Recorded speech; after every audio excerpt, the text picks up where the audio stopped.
کبھی بسرا میں ایک نوجوان رہتا تھا جس کی پہلوانی اور طاقت کے قصے دور دور تک مشہور تھے۔ اس کا والد ایک عام کسان تھا اور جب وہ بوڑھا ہوا تو گھر کی ساری ذمہ داری پہلوان کے کندھوں پر آ گئی۔ مگر عجیب بات یہ تھی کہ غیر معمولی طاقت رکھنے کے باوجود وہ پہلوان ہمیشہ کام کاج سے دور بھاگتا۔ جب بھی اسے کوئی کام ملتا وہ بہانے بناتا اور کہتا، یہ تو بہت معمولی کام ہے، میں تو زندگی میں کوئی بڑا کام ہی کروں گا۔ اس کی اسی ضد کی وجہ سے آج اسے غربت کے دن دیکھنے پڑ رہے تھے۔ ایک دن وہ اپنے والد کے پاس گیا اور اپنی مفلسی کا شکو کرتے ہوئے سفر پر جانے کی اجازت مانگی تاکہ کسی دوسرے شہر میں جا کر اپنی قسمت آزما سکے اور تنگ دستی کو خوشحالی میں بدل سکے۔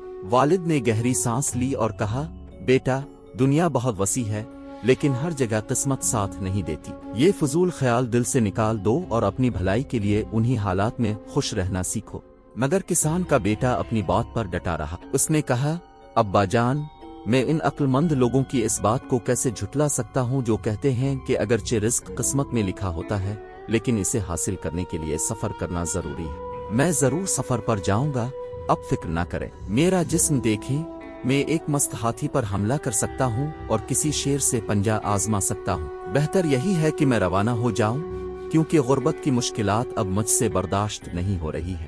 یہ کہہ کر اس نے اپنے والد سے دعا کی درخواست کی اور خالی جیب گھر سے نکل کھڑا ہوا۔ اس کی منزل نامعلوم تھی اور راستہ بہت طویل۔ پہلوان نے پیدل ہی سفر شروع کر دیا۔ پہاڑوں اور میدانوں کو عبور کرتے ہوئے وہ ایک بڑے دریا کے کنارے پہنچا۔ دریا کا پانی بہت گہرا اور تیز تھا لیکن اسے پار کیے بغیر آگے جانے کا کوئی راستہ نہ تھا۔ وہ دریا کے کنارے کھڑا سوچ رہا تھا کہ اسے کیسے عبور کرے جب اچانک اس کی نظر ایک کشتی پر پڑی۔ اس نے دیکھا کہ کچھ مسافر اپنا سامان باندھ کر کشتی میں سوار ہو رہے۔ اس کشتی کے ملاح نے پہلے ہی مسافروں سے دریا پار کرنے کا کرایہ وصول کر لیا تھا لیکن پہلوان کی جیب تو خالی تھی۔ چنانچہ وہ ملاح کی خوشامد کرنے لگا تاکہ بغیر کرایہ دیے کشتی میں سوار ہو سکے۔ لیکن کشتی کے مالک نے دنیا دیکھی ہوئی تھی، اسے پہلوان کی منت سماجت کا کوئی اثر نہ ہوا۔ اس نے پہلوان کی طرف دیکھ کر کہا، سنو بھائی، یہ کشتی میری روزی روٹی کا ذریعہ ہے۔ اگر میں ہر کسی کو مفت میں بٹھانے لگوں تو خود کیا بھوکا مر جاؤں۔ دیکھتے ہی دیکھتے کشتی چل پڑی۔ پہلوان کو شدید غصہ آیا اور وہ چلایا، سنو، اگر تم کرایہ کے بدلے میرے جسم کے کپڑے رکھنا چاہو تو میں دے سکتا ہوں۔ ملاح یہ سن کر لالچ میں آ گیا اور کشتی کو واپس کنارے کی طرف موڑ دیا۔ جیسے ہی وہ قریب پہنچا پہلوان نے اسے کشتی سے باہر کھینچ لیا اور بری طرح مارنے لگا۔ ملاح کا ساتھی اس کی مدد کے لیے کشتی سے باہر آیا لیکن پہلوان نے اسے بھی قابو کر لیا اور اس کا بھی وہی حال کیا۔ جب دونوں نے دیکھا کہ پہلوان سے مقابلہ کرنا ممکن نہیں تو انہوں نے بہتری اسی میں سمجھی کہ ملاحوں نے سمجھداری کا مظاہرہ کرتے ہوئے اس پہلوان سے صلح کر لی اور اسے بغیر کرایہ وصول کیے دریا کے پار لے جانے پر راضی ہو گئے۔ سفر کے دوران کشتی ایک بڑی چٹان سے ٹکرا گئی اور اس میں کچھ خرابی پیدا ہو گئی۔ دریا میں قریب ہی کچھ پرانی کھنڈرات جیسی عمارتیں موجود تھیں۔ ملاح نے آواز لگائی، کیا یہاں کوئی ایسا آدمی ہے جو ان کھنڈرات پر چڑھ کر رسی کی مدد سے کشتی کو تھام سکے تاکہ میں اس کی مرمت کر سکوں؟ پہلوان کو اپنی طاقت پر بے حد غرور تھا۔ اس نے فوراً رسی اپنے بازو پر لپیٹی اور کھنڈرات پر چڑھ گیا۔ غرور کے نشے میں اسے یہ خیال تک نہ آیا کہ شاید ملاح اس سے بدلہ لینا چاہتا ہو۔ عقل مندوں کا قول ہے کہ جسے تم نے ایک بار دل سے تکلیف پہنچائی ہو اسے بعد میں 100 راحتیں بھی دے دو تب بھی وہ اپنی پرانی رنجش نہیں بھولتا۔ ایسا ہی ہوا۔ جیسے ہی پہلوان کھنڈرات پر پہنچا ملاح نے فوراً کشتی چلا دی اور پہلوان وہاں اکیلا رہ گیا۔ وہ توازن کھو بیٹھا اور سیدھا دریا میں جا گرا۔ کشتی اس کی نظروں سے دور جا چکی تھی اور وہ اپنی جان بچانے کے لیے ہاتھ پاؤں مارنے لگا۔ کافی جدوجہد کے بعد وہ کسی طرح کنارے پر پہنچ گیا لیکن اس کا جسم نڈھال ہو چکا تھا۔ وہ بے ہوش ہو کر کنارے پر ہی پڑا رہا۔ دریا کے اس کنارے پر دور دور تک کسی آبادی کا نام و نشان نہ تھا۔ اب وہ درختوں کے پتے اور گھاس کھا کر گزارا کرنے لگا یہاں تک کہ اس کے جسم میں کچھ طاقت واپس آئی اور وہ چلنے کے قابل ہو گیا۔ چلتے چلتے وہ ایک چھوٹے سے گاؤں کے قریب پہنچا۔ راستے میں اسے شدید پیاس محسوس ہوئی۔ اتفاق سے اس کی نظر ایک کنویں پر پڑی جہاں کچھ لوگ جمع تھے۔ پہلوان کے پاس کوئی پیسہ نہیں تھا اس لیے اس نے اپنی بے بسی اور لاچاری ظاہر کرتے ہوئے ان سے پانی مانگا مگر کسی نے بھی اس پر رحم نہ کھایا۔ تنگ آ کر اس نے پانی بیچنے والوں کو پکڑا اور ان کی خوب پٹائی کی۔ یہ دیکھ کر وہاں موجود دوسرے آدمی اس پر ٹوٹ پڑے اور اسے بری طرح مارا یہاں تک کہ وہ زخمی ہو گیا۔ زخمی حالت میں وہ وہاں سے دور جا کر بیٹھ گیا۔ کچھ دیر بعد اس نے دیکھا کہ ایک قافلہ وہاں سے گزر رہا ہے۔